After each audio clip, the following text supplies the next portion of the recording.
이제 마지막 세션입니다. 전략 기획과 평가. 좀 사실은 생소하기도 하고 좀 쉽지 않은 그 내용인데요. 여러분들이 잘 따라와 주셔서 감사드리고, 마지막 세 번째 시간까지 계신 분들은 아주 정말 이게 정말 필요하신 분들인 것 같아요. 그래서 제가 마지막 시간 잘 전달하도록 그렇게 하겠습니다. 지난 시간 한번 정리해 보겠습니다. 거버넌스와 사역에 대해서 이제 살폈는데요. 거버넌스와 사역 중에서 여러분은 어디에 더 방점을 두고 계셨나요? 여태까지 거버넌스입니까? 아니면 사역입니까?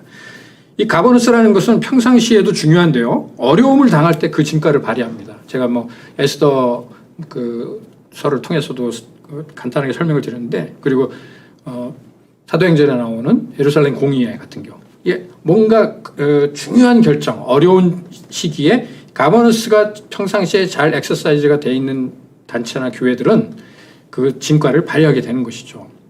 그래서 이 거버넌스라는 것은요, 그 거버넌스는 어떤 형태로든지 간에 교회가 처음에 시작할 때부터, 교회가 개척될 때부터 필요합니다.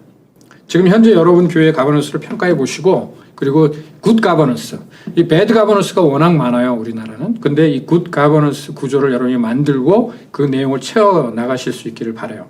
특별히 제가 말씀드렸던 그 공유 리더십, 그 다음에 복수 리더십에 대한 고민을 좀 할 필요가 있습니다. 자, 이제 마지막 시간, 오늘 마지막 시간 주제는요, 이 비영리 전략과 평가예요. 이번에 이제 코로나 그 코시국 가운데서 한국의 공공의료 체계에 대한 이야기가 많이 나왔죠. 그러니까 우리나라 의료 시스템이 아주 훌륭합니다. 국가에서 시행하는 이 건강검진, 이게요, 아주 되게 체계적이더라고요.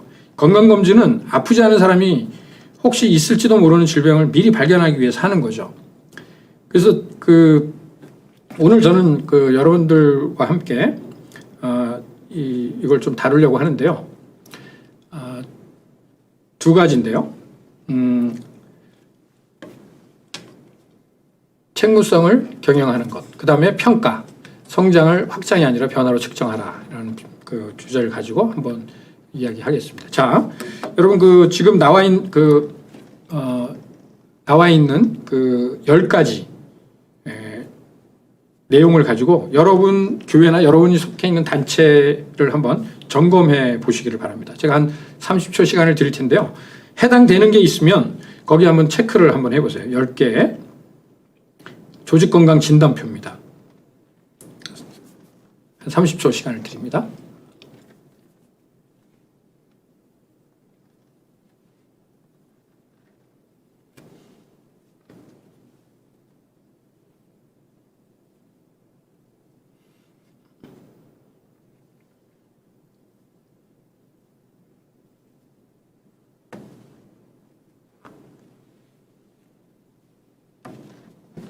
네, 다 하셨죠? 10가지 점검 기준이 있는데요. 여러분 몇 개나 되시나요? 혹시 10개 모두 해당되는 분들은 안 계시겠죠? 여기서 여러분 3개 이상 해당되시면요, 여러분은 오늘 이 강의를 꼭 들으셔야 됩니다. 필요하신 분들이에요.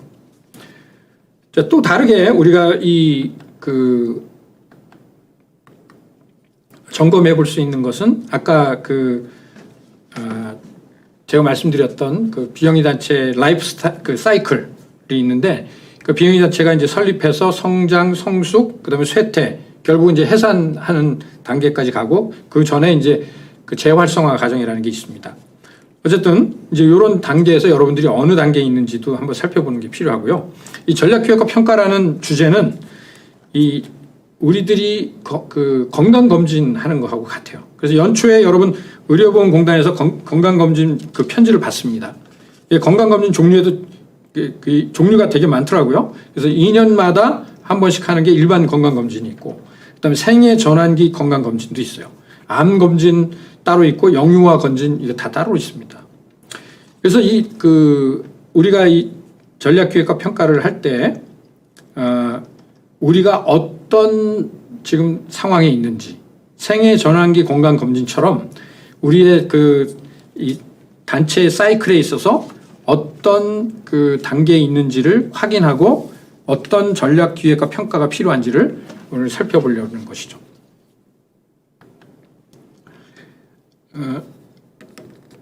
오늘 제가 그 강의를 하면서 이 두 가지 정도 저한테 기대가 있는데, 하나는 이 전략기획과 평가에 대한 개념 이해하는 거 하고요. 몇 가지 단어들에 익숙해지셨으면 좋겠어요. 여러분들이 이미 알고 있는 단어들도 제가 얘기를 할 텐데요. 좀 더 정확하게 그걸 이해하시면 좋겠다는 거고요. 또한 여러분 각자의 그 교회 또 단체에 맞는 그런 기획과 평가에 대한 어떤 픽처, 그림을 그려보셨으면 좋겠습니다. 그 첫 번째 이제 그 우리가 좀 용어 정리를 좀 더 해야 될 것 같은데요. 지난번 그 책무성에 대한 얘기를 했었습니다. 책무성. 이 책무성하고 투명성, 이 두 가지는 비영리 영역에서 아주 가장 중요한 단어예요. 피터 드러커가 이 accountability, 책무성을 이렇게 설명을 합니다. 경영이라는 것은 일을 잘하는 것이고, 잘하는 것이다라고 얘기하고, 그리고 리더십이라는 것은 바른 일을 하는 것이라는 거죠. 일을 하되 바른 일을 하는 것. 그래서 책무성은 여러분 경영에 가깝고 투명성은 리더십에 가깝습니다. 이런 예를 들 수가 있어요. 매주 여러분 교회에 헌금이 들어와요. 그러면 그것을 기록하고 또 그것을 그 돈으로 그 돈을 잘 수입 지출을 기록을 하고 그 돈으로 프로그램들을 운영을 합니다. 이런 것들을 관리하는 것을 그 행정 관리하는 것, 그것을 경영을 잘하는 것이죠. 그걸 책무성이 있다라고 그렇게 우리가 그냥 단순하게 이야기할 수 있습니다. 근데 이거를 한 주, 한 달, 그리고 1년 이걸 꾸준히 하면, 꾸준히 이것을 하게 되면 투명성이 생긴다는 거예요. 그래서 많은 단체들이 사실 이 부분에서 책무성과 투명성 이것을 같이 가져가는 일들을 지금 하고 있는 것입니다. 이 비영리 분야의 고민은 뭐냐면 이런 책무성하고 투명성을 어떻게 평가할 것인가에 대한 고민이 그동안에 있어 왔습니다. 그래서 이걸 우리가 평가한다고 할 때도요, 여러분, 이걸 두 가지 개념으로 이해를 하셔야 돼요. 우리는 사업을 평가한다, 프로그램을 평가한다 그러면 이렇게 생각하죠. 그 프로그램이 어떻게 잘 이루어졌는지 그 결과를 평가한다. 그 결과에 대한 평가는 이밸류에이션이라고 합니다. 그런데 조직의 현재 상태, 지금 우리 교회의 지금 현재 상태, 그리고 어떤 사업을, 어떤 프로그램을 시작하기 전에 그 사업이 정말 잘 될 수 있을지 가능성을 평가할 때 사용하는 단어는 어세스먼트예요. 똑같은 평가라는 단어로 번역을 하는데 어세스먼트와 이밸류에이션 이 두 가지는 좀 다르다는 얘기입니다. 그래서 이게 구분이 좀 필요합니다. 그래서 여러분 어떤 일을 시작하기 전에 우리가 이걸 평가해 봐야 돼, 어세스 해 봐야 돼 하는 것과 어떤 결과를 놓고 이걸 평가하자, 어떤 인사평가나 뭐 사업평가 이런 것들이 다 우리는 주로 이 이밸류에이션을 많이 얘기합니다. 근데 어세스먼트가 상당히 중요하다는 얘기죠. 여기서 질문이 하나 생겨요. 모든 그 단체나 조직들, 교회들의 고민은 우리는 제대로 가고 있는가라는 거죠. 우리는 제대로 가고 있는가. 많은 단체들이 처음 시작할 때는 단체의 사명을 위해서 전략을 짭니다. 그죠? 이렇게 해야지 하고. 그런데 1년, 2년 해가 지날수록 매너리즘에 빠지게 되고 단체 운영에만 집중하는 경향성이 생기게 돼요. 여러분 단체나 여러분 교회를 한번 돌아보세요. 교회를 처음 시작할 때도 저도 처음에 교회를 시작할 때 아주 비전을 아주 크게 갖고 시작을 한 거죠. 그런데 어느 정도 시간이 지나가다 보면 그 비전을 향해 가다가 지금 어느 지점에 있는지, 어디에 더 중점을 두고 있는지 이런 것들을 생각해 볼 시간이 필요하다는 얘기죠. 그게 이제 전략기획과 평가예요. 근데 이제 전략기획 이런 평가가 필요한 것 같은데 당장에 코가 석자인데 신경 쓰기 어려운 부분이기도 합니다. 이게 이제 우리의 현실이라는 것이죠. 자, 그런 가운데서 우리가 조금 더 오늘 강의를 위해서 우리가 좀 더 전략기획과 평가를 제대로 이해하기 위해서 몇 가지 용어를 좀 정리할게요. 여러분, 비전하고 미션의 차이가 뭔지 아세요? 비전하고 미션. 많이 들어보셨죠? 미션은 지금 우리 단체가 현재 하고 있는 일이고요. 비전은 우리 단체의 미래의 모습입니다. 그러니까 비전은 하늘의 일이라면 미션은 땅의 일이라고 그렇게 말하기도 해요. 어느 것이 더 중요할까요, 여러분? 미션이 중요해요. 그러니까 사명이 중요합니다. 조금 더 중요한 용어는 그 옆에 이제 기획과 계획이 차이입니다. 여러분, 기획이라는 플래닝하고 이게 계획, 플랜의 차이는 뭘까요? 그것은 결국 기획은 과정이라는 겁니다. 과정. 또 실적과 성과의 차이를 구분할 필요가 있어요. 실적은 양이라면 성과는 질입니다. 여러분 코로나19 진단 검사 숫자하고 확진자 숫자 이거는 실적이죠. 그런데 확진자 수가 낮아진다라고 하는 것은 성과입니다. 그래서 이런 그 미션과 비전, 기획과 계획, 그 다음에 실적과 그 성과 뭐 이런 그 단어들을 여러분들이 조금은 구분해서 사용하실 수 있으면 좋을 것 같아요. 자, 그러면 전략기획이란 뭘까요? 여러분 보는 그 보시는 사진은 이제 과수원이죠. 와이너리에 가보면 이 포도나무들이 잘 자라도록 기둥들을 세우고 끈으로 연결합니다. 저는 전략기획을 이렇게 정의해요. 단체 혹은 프로젝트의 미션을 달성하기 위한 틀이다. 그러니까 이 틀이라는 라틴어 단어가 트레일리스인데요. 영어로는 프레임워크입니다. 프레임워크. 그러니까 이 프레임을 좀 더 이제 쉬운 영어로 표현하면 룰이에요. 룰. 원칙이라고 얘기하죠. 우리가 사업을 수행할 때 원칙이 되는 것을 먼저 세울 필요가 있다는 것이죠. 우리가 그 교회나 단체를 시작할 때 이 원칙이 필요하다는 거예요. 이 프레임워크란 그 원칙이 담긴 일의 순서라고 말할 수가 있습니다. 뒤에서 좀 살펴볼까요? 그래서 기획을 할 때, 전략 기획을 할 때 우리는 두 가지 극단을 생각할 수 있어요. 하나는 아주 세심하고 꼼꼼하게 촘촘하게 계획을 하거나 아니면 무계획으로 일하거나 이 두 가지 극단이 있는데요. 저 두 극단의 목사님들을 다 봤어요. 이 두 가지 극단은 사역의 생산성을 떨어뜨리게 됩니다. 그런데 적절한 융통성이 있는 계획은 생산성이 오히려 높다는 거죠. 팀 하포드라는 분이 쓴 경제학 콘서트가 있고요. 그분이 쓴 다른 책이 있어요. 메시라는 책이 있는데요. 이런 실험 결과를 그분이 소개를 합니다.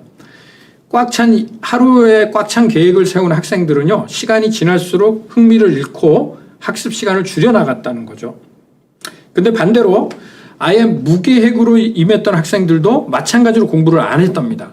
그런데 월간 계획을 세웠던 학생 그룹은 자신들의 계획을 잘 수행했고 시간이 지날수록 오히려 학습 시간을 늘려나가는 현상을 보였다는 거죠. 그러니까 전략 기획은 아마도 그런 느낌이라고 생각하시면 될 것 같아요. 자, 그러면 이 전략 기획이 왜 필요할까요? 먼저 효율성을 향상시켜 줍니다. 그러니까 또 효과성도 향상시켜 주게 돼요. 그러니까 효율성은 최소의 비용으로 최대의 효과를 달성하는 것이죠. 그리고 효과성은 미리 정해놓은 목표를 설정해 놓는 겁니다. 평가라는 것은 사실 이 두 가지를 측정하는 거예요. 또 전략 기획이 필요한 이유는요, 불확실성을 감소시킬 수 있기 때문이에요. 이건 설명이 필요 없을 것 같고요. 다음은 합리적인 선택이 가능하다는 겁니다. 그러니까 전략 기획의 과정을 통해서 우리 교회, 우리 단체에 맞는 합리적인 선택을 할 수 있다는 거죠. 또 전략 기획을 통해서 프로그램에 참여하는 관계자들의 관심과 욕구를 충족시켜 줄 수가 있다는 얘기죠. 자, 전략 기획이 중요하다는 얘기를 계속 하고 있는데요. 왜 중요할까요? 왜? 우선 내부적인 중요성이 있고 또 외부적인 중요성인데, 외부적인 중요성은 앞에서 얘기한 것처럼 책무성을 관리할 수가 있다는 것이죠. 그러니까 제가 말씀드렸지만 책무성을 관리하는 게 우리한테 중요한데 그 책무성을 관리하기 위해서 이 전략 기획이 필요하다는 얘기입니다.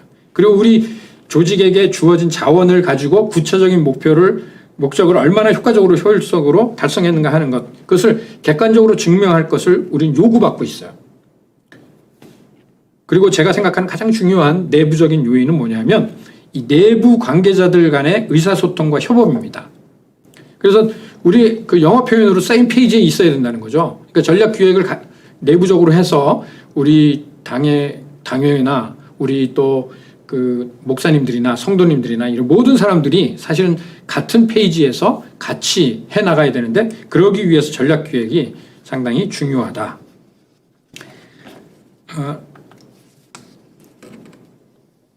그리고 이제 전략 기획을 중요한 외부적 요인도 있겠죠. 가장 큰 요인은 여러분 우리가 일반 비영리 단체들은 이제 기부금 사용을 하는데 이 기부금 사용의 적절성에 대한 검증이 요구된다는 겁니다. 그러니까 이 말은 윤리적인 책무성과도 연결이 돼요. 조금 서글픈 얘기기도 하지만 이 교회에 대한 불신을 없애는 것, 이것이 저는 전략 기획이 필요한 이유라고 생각이 돼요. 자, 그래서 전략 기획이란 결국 아까 말씀드렸지만 책무성을 경영하는 것인데 이 책무성의 종류와 관계 다이어그램 여러분 거기 보시면 돼요. 그래서 첫 번째 책무성을 고객에 대한 책무성이라고 할 수가 있고요. 그건 우리 성도들에 대한 책무성이라고 또 얘기할 수 있습니다. 두 번째는 전문성에 대한 책무성. 우리가 하겠다고 하는 일을 전문적으로 수행하는 책무성이고, 그 다음에 각 단체의 목적 사업을 전문적으로 수행해야 한다는 것이죠. 그리고 핵심 가치에 대한 책무성, 그리고 윤리적인 책무성, 이런 것들이 있습니다. 이런 것들이 이런 책무성들은 우리 단체와 관련된 이해관계자들을 향한 책무성하고 연결이 돼요. 제가 첫 번째 시간에 보여드렸던 다이어그램하고 같은 다이어그램을 다르게 표현했습니다. 내부적으로는 이사와 직원들, 당회원들과 우리 스태프들에 대한 책임성이 있고요. 또 기부자와 정부에 대한 책무성은 주로 법률과 연결되어 있습니다. 지난 시간에 우리 살펴봤고, 그리고 고객, 즉 프로그램의 혜택을 받은 그런 수혜자들에 대한 책무성, 이런 것들도 있죠. 또 같은 업계에 종사하는 같은 이웃교회 협력 단체들에 대한 책무성, 또 수직적 수평성 책무성이라고 부릅니다. 그리고 가장 중요한 건 우리 사명과 가치에 대한 책무성이 있겠죠. 자기가 하겠다고 하는 일에 대한 책임을 지는 거예요. 여기까지 약간 길게 이야기 드렸는데 한마디로 정리하면요. 전략기획은 책무성을 경영하기 위해 만들어지는 일의 순서, 틀을 말합니다. 다시 한번 말씀드릴게요. 전략기획이라는 것은 책무성을 경영하기 위해서 만들어지는 일의 순서, 틀을 얘기해요. 자, 본격적으로 이제 그러면 우리가 그럼 어떤 순서를 가지고 해야 되느냐, 순서를 좀 살펴볼게요. 먼저 우리는 지금 어디에 있는가 하는 것이죠. 맨 왼쪽에 보시면 우리 단체는 지금 어디에 있는가. 여기서 가장 중요한 것은 사명을 다시 점검하는 겁니다. 여러분 여기서 질문이 있어요.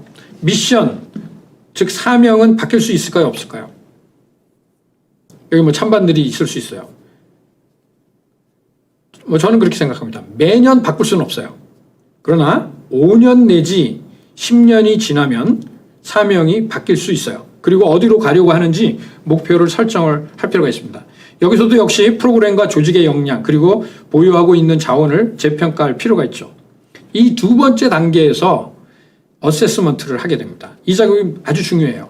그러니까 재평가가 끝나면 어떻게 목표를 달성할 것인지, 그 다음에 이제 전략을 짜게 되는 것이죠.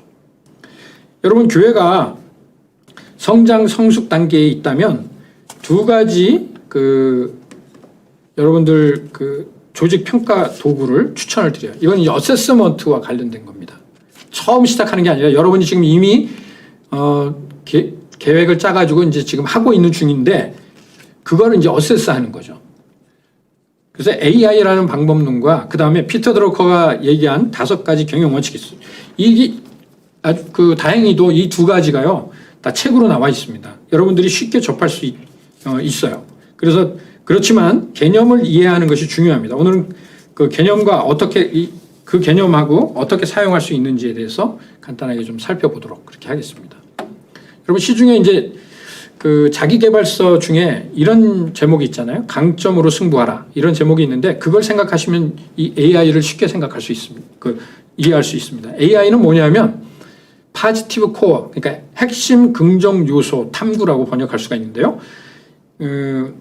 사실은 이제 제가 제일 좋아하는 방법론이고, 제가 이제 교회를 도울 때, 교회 컨설팅이나 교회를 도울 때 가장 많이 사용하는 조직 평가 도구입니다. 그러니까 교회를 위한 도구라고 해도 과언이 아니에요.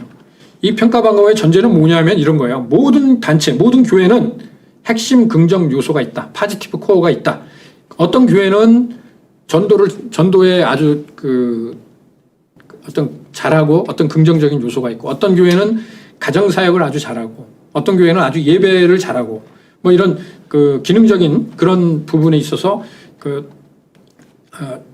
핵심적으로 잘하는 어떤 이런 강점들이 있다는 것이죠. 이제 그런 것들을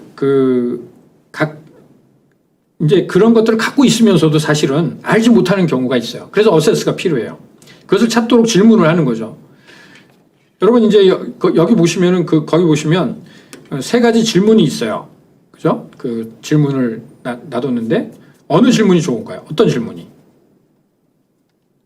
이 3가지 질문 중에서 질문 2와 3이 아주 좋은 질문이죠. 질문이 중요합니다.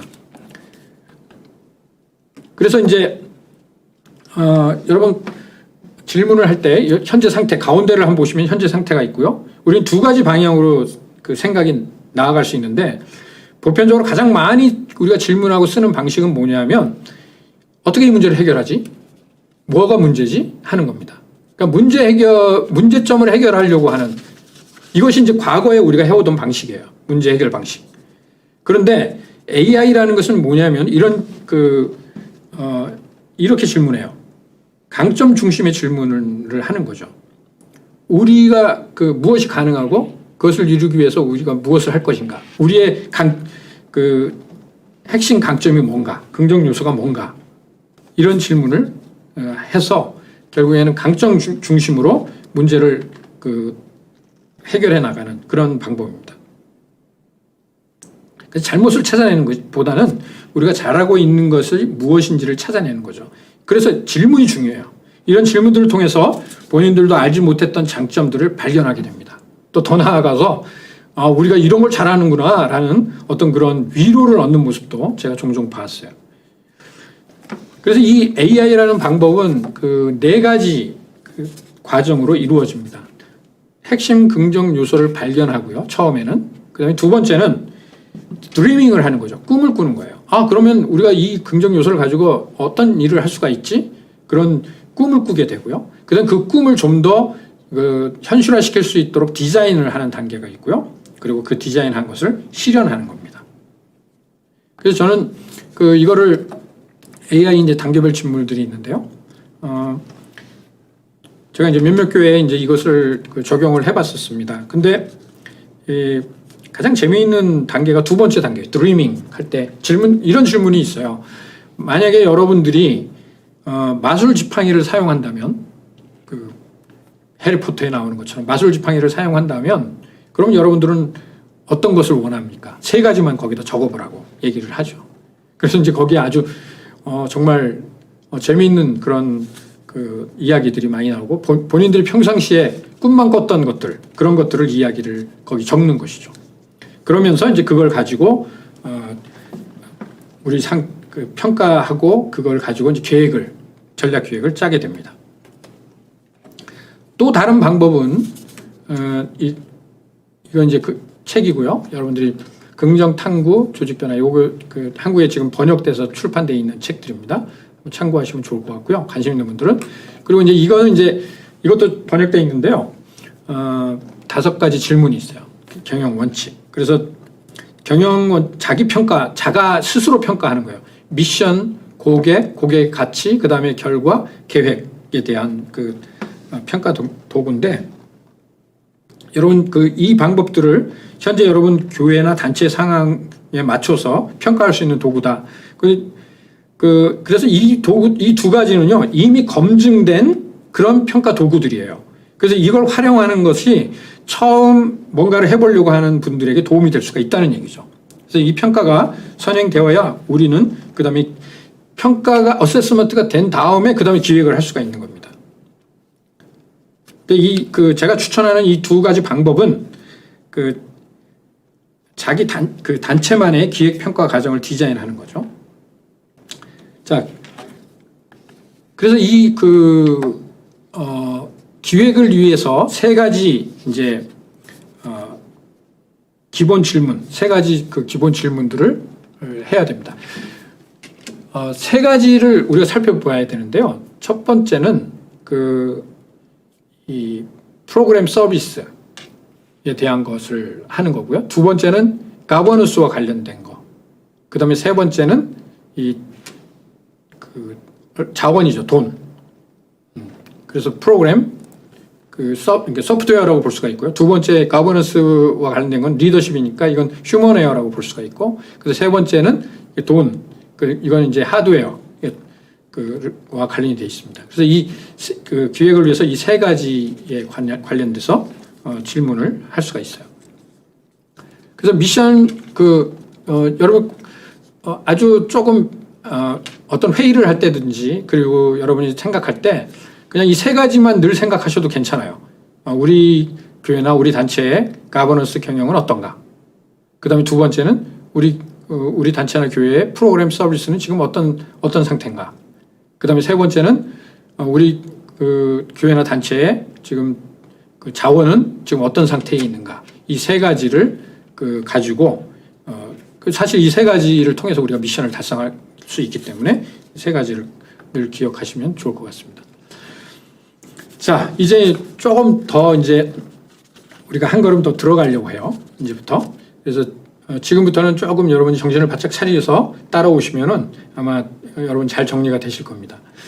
기획 순서가 있어요. 순서. 이게 매트릭스가 있는 건데 사명, 그 왼쪽에 있는 컬럼 보시면 사명, 미션, 비전, 그다음 코어 밸류. 이 세 가지가 아주 중요합니다. 사실 이 세 가지만 제대로만 되면요. 나머지 것들은 그냥 저절로 나온다고 해도 과언이 아니에요. 그래서 미션, 비전, 이거를 선정하는 이거를 미션, 비전 워크숍만 따로 할 정도로 지금 일반 비영리 단체들은 이미 이걸 한 단체들도 많지만 새롭게 시작하는 단체들은 이 워크숍이 아주 중요한 것입니다. 여러분 교회들도 혹시 시작한 지 1년에서 5년인 단체들은요, 이거 한번 이미 하셨으면 뭐 안 하셔도 되지만, 안 하신 교회들은 꼭 하실 수 있기를 바랍니다.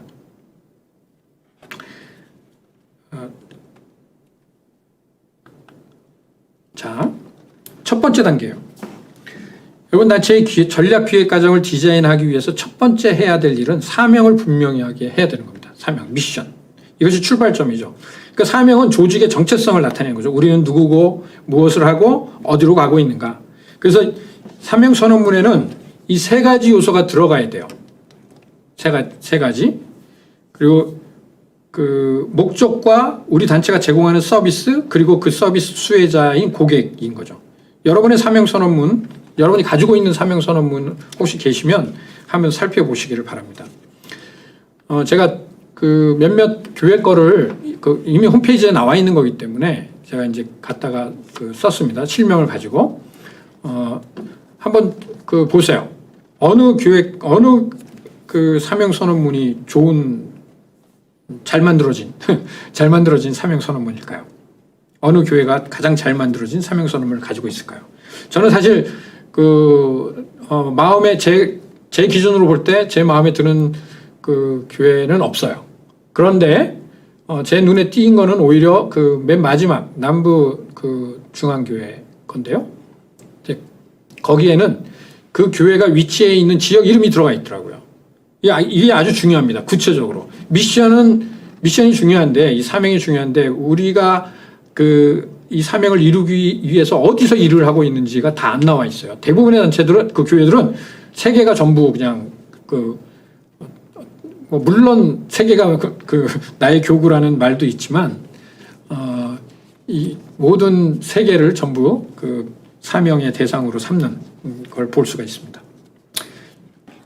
여러분, 이 사명 선언문들 안에 조금 더 구체적인 우리 교회는 누구고 무엇을 할 거고 그리고 누구를 대상으로 그걸 하고 있다라는 걸 분명하게 밝힐 필요가 있다는 거 기억하시면 좋을 것 같고요. 제가 사명이 바뀔 수 있다고 말씀드렸잖아요. 지금 이 교회들의 사명 선언문은 거의 바뀌기가 어려운 것 같아요. 그냥 딱 저렇게 놔두면 그냥 계속 갈 것 같아요. 작년이 빌 게이츠 파운데이션, 빌 앤 멜린다 파운데이션이죠. 빌 게이츠 파운데이션이 작년이 20주년이었어요. 코로나 상황 속에서. 근데 20주년을 맞이하면서 이 파운데이션에서 새롭게 자신들의 미션을 발표를 했습니다. 그러니까 지난 20년 동안에는 빌 게이츠 파운데이션이 했던 일은 주로 뭐냐면 빈곤 감소, 그다음에 교육, 그다음에 백신 개발 뭐 이런 것들이 주였었어요. 그런 것들이었는데 앞으로 20년 동안 앞으로는 뭘 하겠냐, 두 가지 목표를 제시를 했는데 그게 뭐냐면 젠더 이퀄리티, 그러니까 양성평등, 그다음에 클라이밋 크라이시스죠. 그러니까 이 기후 위기, 이 두 가지 사업에 집중하기로 한 거예요. 바뀐 거죠. 완전히 바뀐 거죠. 여러분 이게 쉽지는 않은 건데 이렇게 바뀔 수 있다라는 것을 여러분이 기억해 주시면 좋을 것 같고, 그러기 위해서 사명은 좀 더 분명해야 된다는 얘기입니다. 어느 동네를 할 건지. 만약에 그 동네에 있다가 우리가 다른 동네로 이사를 가면 교회가 필그림 처치로, 그러면 다른 동네에 가서는 미션 선언문 수정할 수 있잖아요. 그런 의미입니다. 자, 그래서 이 사명을 분명히 하고요. 두 번째, 목적과 목표를 구분해야 됩니다. 목적과 목표를 구분하는 게 중요해요. 목적은 조직의 미션을 성취하기 위해서 핵심적인 요소들을 나열하는 거죠. 평균 한 3개 정도의 목적으로 나누기도 하고 그 이상도 가능해요. 그리고 목표는 그 목적을 달성하기 위한 방법을 나열하는 겁니다. 미션, 목적, 목표. 이건 서로 관련성이 있는 거죠. 목적이 천둥이라면 그 목표는 번개다라고 볼 수가 있겠죠. 그 목적과 목표의 차이를 보시면 목적은 포괄적이고 거시적이고 추상적이고 전략적이어야 합니다. 반면에 목표는 목적과 인과관계가 있어야 돼요. 구체적이고 측정 가능하고 미시적입니다. 중요한 것은 이 목적과 목표 두 가지는 논리적으로 일관성이 있어야 한다는 거죠. 그래서 이제 다음 슬라이드를 보시면 여러분 목적, 예배 공동체다. 그러면 미션이죠. 미션. 복음 중심의 제자 공동체 세우기. 뭐 이렇게 그냥 좀 더 이제 제가 그냥 여러분 이해를 돕기 위해서 그냥 간단하게 적었는데요. 그거다. 그러면 거기에 따르는 목적은 목적을 4가지로 그렇게 만들었습니다. 그럼 예배 공동체 뭐 이렇게 아주 티피컬한 거죠. 그 다음에 이제 그 목적에 따른 목표가 있어요. 그러면 복음 중심의 예배와 설교. 그 다음에 가정 예배의 정착, 복음적 가정 예배의 정착. 뭐 이런 식으로 목적에 따라서 그 목표는 좀 더 구체적이고 또 연관성을 갖게 그렇게 만들어야 된다라는 말씀을 드릴 수가 있겠습니다. 자, 그 다음에 미션을 분명하게 했고, 그 다음에 목적과 목표를 정했으면 세 번째로 이 목표를 구체화시켜야 돼요. 목표가 있는데 그 목표를 구체화시켜야 됩니다. 그래서 그 방법을 이제 영어 이니셜을 따서 스마트라고 얘기를 하는데, 구체적이어야 되고 측정 가능해야 되고 그 다음에 달성 가능해야 되고 그 다음에 현실적이어야 되고 그 다음에 기간을 정해야 돼요. 언제까지. 그러니까 대부분 우리가 잘 못하는 게 이 기간 정하는 거, 언제까지 하는 거. 사실 뭐 기간 정한다고 그때까지 꼭 되어야 되는 것도 아니고 될 수 없는 경우도 많아요. 그러나 우리가 현실적인 그런 어떤 가이드를 만들어 놔야 되고, 이것이 이제 목표를 구체화하는 일입니다. 그래서 이제 목표에 따른 구체적인 사업 내용이 들어가야 되는데, 뭐 이런 것들은 이제 지금 표에 있는 것처럼 목적, 목표, 프로그램, 그러면서 이제 그 뒤에 구체적인 타임라인, 그리고 그걸 누가 책임질 거냐까지 구체적으로 적는 것이 필요하다는 그런 얘기입니다. 그래서 결국은 이제 이걸 다 그냥 하나로 표현하면 이런 거죠. 맨 처음에 보시면 미션, 비전, 핵심 가치를 여러분 지금 현재 이미 있는 것들을 점검할 필요가 있고요. 없으면 만드시고, 두 번째는 목표를 수립해야 되고, 그 다음에 그거에 따른 프로그램을 정하고요. 그 다음에 그 프로그램에는 그 계획, 그 다음에 일정, 예산, 사람 이게 다 들어가야 됩니다. 그리고 중요한 건데요. 그거를 여러분이 어떻게 평가할 건지 그것도 거기 들어가야 됩니다. 계획에, 로드맵에.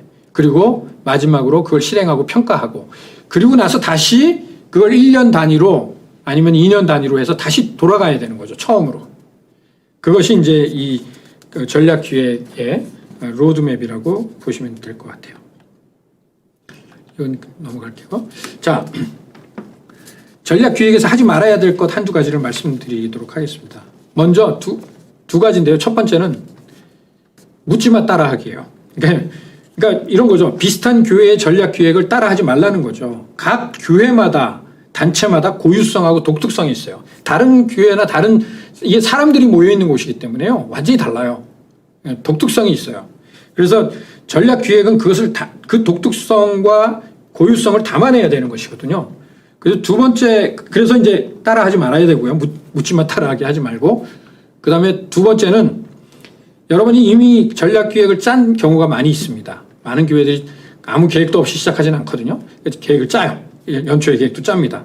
그런데 이런 경우가 많아요. 그냥 기존에 했던 거 조금만 바꿔서 재탕하는 겁니다. 기존 전략을 재탕하는 거죠. 귀찮아. 시간도 없고 그냥 작년에 했던 것이 그냥 괜찮았기 때문에 약간의 수정을 거쳐서 재사용하는 것. 이건 건강한 방법이 아닙니다. 지금 특별히 코로나 가운데서는요. 정말 이걸 확 바꿔야 되는지도 몰라요. 근데 그냥 한번 기다리자 그러면서 벌써 지금 2년이 돼가고 있잖아요.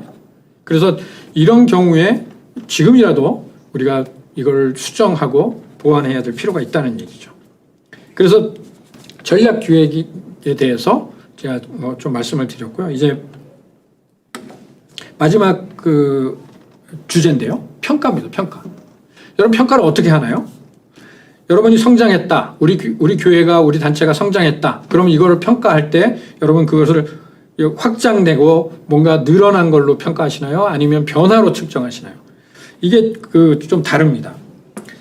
전략기획 과정에서 이미 우리가 어세스먼트라는 단어를 말씀을 드렸죠. 여기서 이제 지금부터 얘기하는 거는 이제 이밸류에이션이라고 하는 거죠. 사후 평가인 거예요. 우리 비영리 단체들 교회가 피할 수 없는 질문이 5가지가 있습니다. 우리는 무엇을 성취하고 있는가? 하고자 하는가? 그 다음에 그 성취를 위해서 무엇을 해야 하는가? 그 다음에 성공의 정의를 어떻게 내려야 하는가? 성공했다는 것을 어떻게 할 수 있는가? 이 모든 과정을 지속할 수 있는 방법이 있는가? 이게 우리가 피할 수 없는 그런 질문입니다. 그러니까 이거를 늘 생각하면 골치 아프겠지만 여러분이 가끔 이 질문들에 대해서 답을 해야 되고 오늘 특별히 1번과 2번의 질문은요. 기획 과정에서 우리가 살펴봤어요. 미션, 비전, 목적과 목표 이런 것들을 통해서 그것을 어떻게 해야 되는지 1번, 2번을 살펴봤고요. 3번부터 5번까지는 이제 평가와 관련된 거예요. 그래서 성공의 정의를 어떻게 내릴 것인가, 성공했다면 그것을 어떻게 할 수 있는가, 그리고 그 과정을 지속할 수 있는 방법은 과연 있는가. 그래서 비영리 평가라는 것, 우리 교회가 실시한 사업과 프로그램의 성과를 측정하는 것, 이게 평가인데, 그런데 평가하면 우리는 이게 부정적인 생각을 먼저 하게 됩니다. 가장 먼저는 뭐냐면 평가를 우리 단체나 프로그램의 성공과 실패를 증명하는 것으로 생각한다는 거죠. 그러니까 평가받는 것을 꺼려하기도 하고요. 지나치면 두려워하기까지 합니다. 평가가 체질화될 때까지 시간이 많이 필요해 보여요. 작년에 재작년인가요? 제가 지방에 있는 한 교회를 방문해서 컨설팅을 할 때였습니다. 이틀간 일정이었는데요. 처음에 이제 그 교회의 장로님들 이제 하고 목회자들하고 같이 이제 있는데 그 중에 한 분이 장로님 한 분이 이 평가받는 데 대해서 무척 반감을 가지셨어요. 처음에 만났을 때. 물론 둘째 날 모든 과정을 다 마칠 때 만족해 하셨고 또 웃으면서 헤어지긴 했는데 쉽지 않은 일이죠. 이렇게 속으로 말하는 느낌을 제가 받았어요. 어떤 거냐면 우리는 잘하고 있는데 무슨 평가가 필요하냐는 거죠. 여러분 교회는 어떻습니까? 그런데 또 이제 이런 게 있어요. 평가는 하고 싶은데 이걸 뭔가 새로운 프로젝트로 여기는 분들도 있어요. 그래서 평가에 들어가는 사람, 돈, 시간 이걸 따로 떼어놓는 것에 대한 부담이 있습니다. 그러니까 엑스트라라는 생각이 드는 거죠. 이건 엑스트라로 지불해야 되는 거야. 근데 여러분 평가는요 엑스트라가 아니라 여러분의 전체 교회 사역 또 여러분 단체의 어떤 라이프 사이클에 있어서 이것은 한 일부분이에요. 일상이 되어야 됩니다. 평가는. 그리고 또 하나의 잘못된 신화는 뭐냐면 평가는 복잡한 거다. 뭔가 복잡한 수식, 통계 이런 지식이 있어야 할 것 같은 생각이 드는 거죠. 또 뭔가 평가표 같은 것, 이 평가표 같은 게 있어서 그런 거에 딱 집어넣으면 이게 공식이 있어가지고 답만 나오고 답만 내면 거기 집어넣으면 결과가 나오면 좋겠다 이런 생각도 합니다. 그래서 어떤 분들은 그래요. 평가표만 달래요. 그런 분들도 계십니다. 여러분 그러면 얼마나 좋겠어요. 근데 우리 이 교회나 비영리 단체들은요, 이 평가한다는 것은 양을 평가하는 게 아니라 질을 평가하는 거죠. 양적 평가도 필요해요. 숫자적인 것들 필요하지만 그건 객관적으로 나오게 되는 거고 중요한 것은 질적인 평가입니다. 그래서 이 부분에 대해서도 여러분들이 좀 필요한데요. 알 필요가. 왜 평가가 중요할까요? 전략 기획이 필요한 것과 마찬가지로 우리가 정한 미션대로 우리가 잘 가고 있는지 이걸 평가하기 위한 거죠. 그리고 현재 프로그램을 향상시키는 방법들을 찾을 수가 있습니다. 우리 성도들이 얼마나 만족해하고 있는가. 가장 중요한 평가의 이유는 뭐냐 하면 우리의 성과를 이해관계자들에게 설득력 있게 보여줄 필요가 있다는 거죠. 그러니까 기부자들은 또 교회 헌금할 때요, 내가 기부한 거, 헌금한 돈이 얼마나 잘 사용되었는지 알고 싶어 해요. 세무서는 세금을 가져갈 목적으로 그렇게 하지만 가장 중요한 이해관계자는 바로 나 자신이라고 할 수 있습니다. 나 자신이 설득이 되지 않는 일을 한다는 건 참 어려운 거죠. 평가는 중요합니다. 평가 방법이 있어요. 크게 두 가지입니다.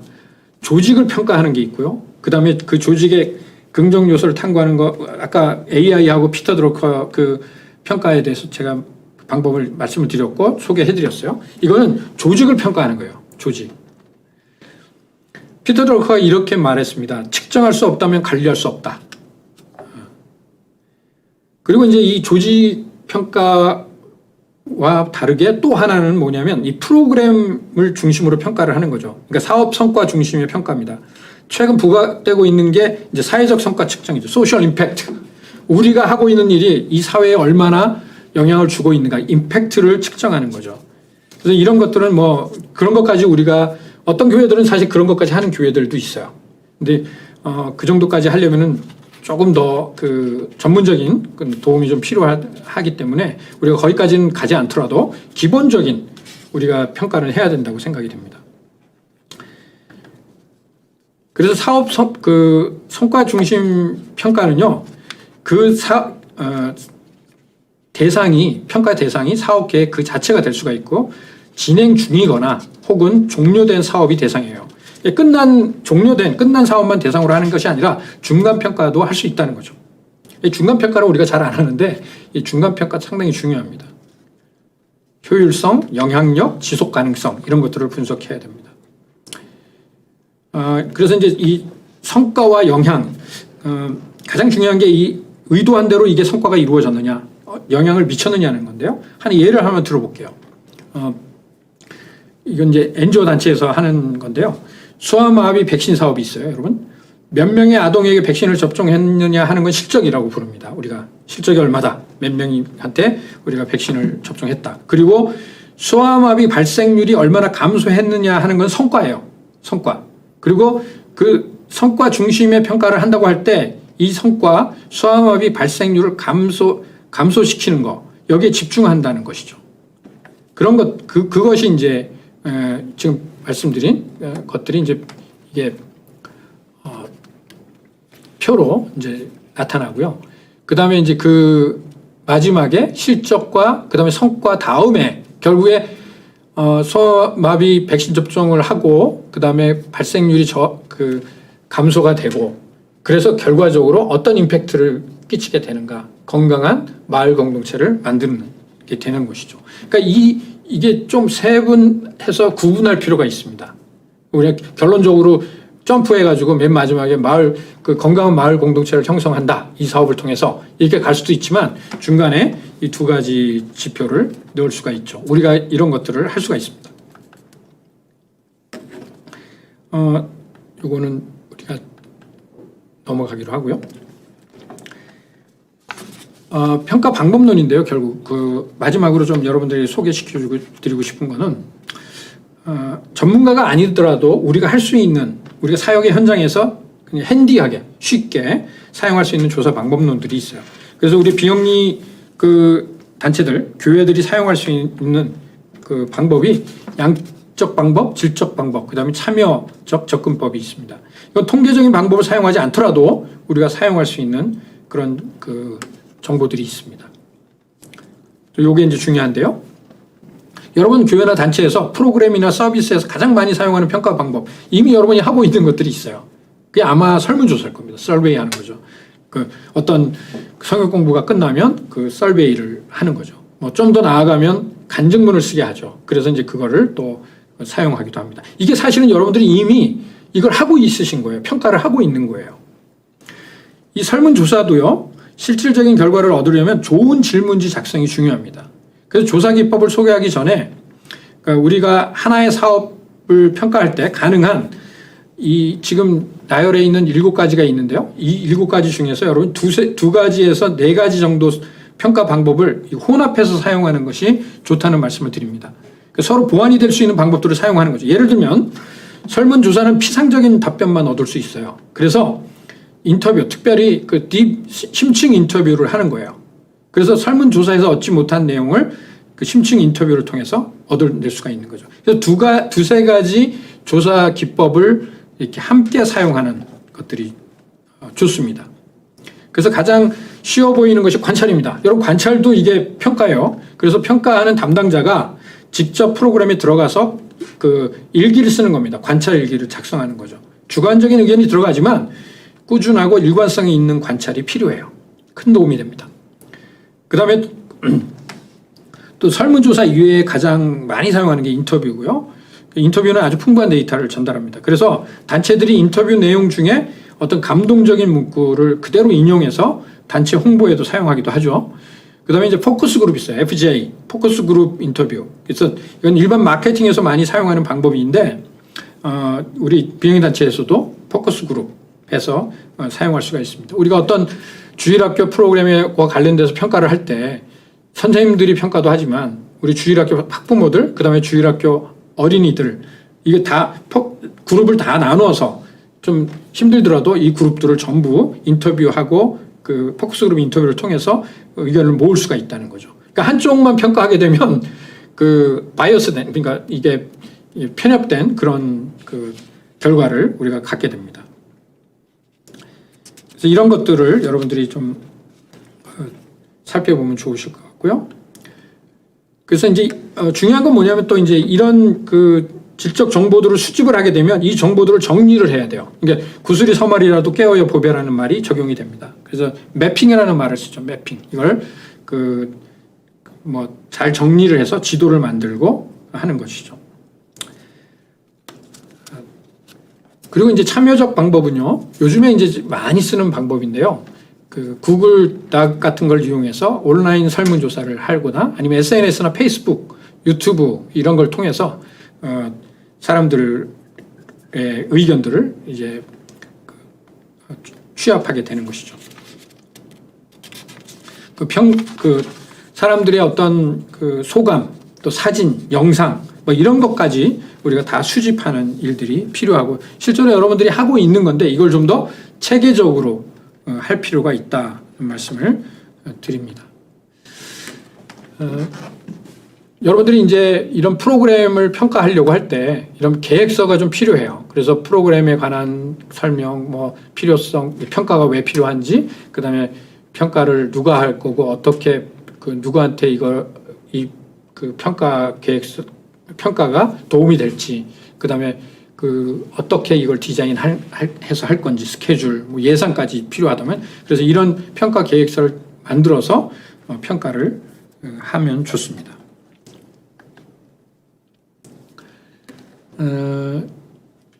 이건 그냥 넘어갈 거고요. 결론적인 좀 말씀을 이제 마무리할 건데요. 결론적인 말씀을 좀 드리겠습니다. 여러분 여러분 교회에 이런 평가를 담당하는 사람이 혹시 있나요? 담당자. 보통 이거 담당자가 없어요. 그래서 교회 안에서도 그렇고 여러분 소속돼 있는 단체에서 평가 담당자를 지명하는 게 중요합니다. 어사인을 하는 거죠, 분명하게. 그 다음에 기획과 평가를 동시에 생각을 해야 됩니다. 기획을 하면서 평가할 것도 생각을 해야 된다는 얘기죠. 그래서 전략 기획을 하면서 우리가 이걸 어떻게 평가할 건지 이거를 분명하게 계획하는 게 필요하고요.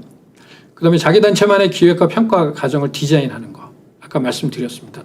묻지마 따라하기나 이런 거 하지 않도록 하면 좋을 것 같아요. 그래서 처음에는 사실은 이게 쉽지 않아서 이미 있는 것들 가지고 여러분이 활용하는 게 좀 필요하다고 생각이 되고요. 그리고 이제 아주 중요한 때가 있잖아요. 우리 교회 10주년, 뭐 아니면 20주년 이럴 때는 제가 레코멘드 하는 거는 그런 단위로 할 때는 전문적으로 또 외부에 있는 전문가들한테 도움을 받는 것도 도움이 됩니다. 내부에서 못 보는 것들을 볼 수가 있기 때문에 그렇게 하시면 좋겠다는 말씀 드립니다. 이 전략기획과 관련돼서는 국내에 이제 좋은 책들이 너무 전문적인 책들이 많고요. 그런 건 필요 없고 우리 목회자들에게 좀 도움이 될 수 있는 거는 이 건강한 조직 이재현 그 엠피어 스쿨 대표인데요. 이분이 아주 좀 알기 쉽게 정리를 잘했습니다. 그래서 이 책을 좀 레코멘드 해드리고요. 그다음에 이 책은 굿 그레이시라는 책, 여러분 아주 베스트셀러인데 일반 기업에서는 그 책의 비영리 버전입니다. 그래서 책이 얇아요, 아주 김영사에서 나온 책인데, 그래서 이 책도 한번 여러분 참고해서 보시면 좋을 것 같고, 그다음에 이 책은 이제 작년에 나온 책인데요, 비영리 단체 이사회 핸드북입니다. Doing Good Better. 그래서 이사회가 뭐고 어떻게 해야 되고 이걸 이제 헤비타트 지미 카터 대통령하고 같이 일했던 헤비타트 이사장인데 에드가 스토레즈라는 분이 이 책을 썼어요. 근데 아주 정말 좋은 책입니다. 그래서 이 책을 여러분들에게 소개를 해드립니다. 네, 이상으로 좀 강의를 마치겠습니다. 오늘 좀 쉽지 않은 내용 또 좀 따분할 수 있는 내용인데 어떠셨는지 모르겠어요. 제 목적은 여러분들이 좀 모티베이션이 좀 됐으면 좋겠다는 생각을 갖고 임했고요. 오늘 강의 중에 제가 소개했던 책들이나 자료들 이런 것들 어디 있는지, 요즘은 노하우가 중요한 게 아니라 노웨어가 중요하더라고요. 그래서 어디 있는지 좀 잘 참고하셔서 여러분 교회 또 여러분이 속해 있는 비영리 단체가 정말 여러분의 책무성을 잘 관리하고 경영할 수 있게 되기를 바랍니다. 오늘 강의 끝까지 경청해 주셔서 감사드립니다. 네, 마치겠습니다.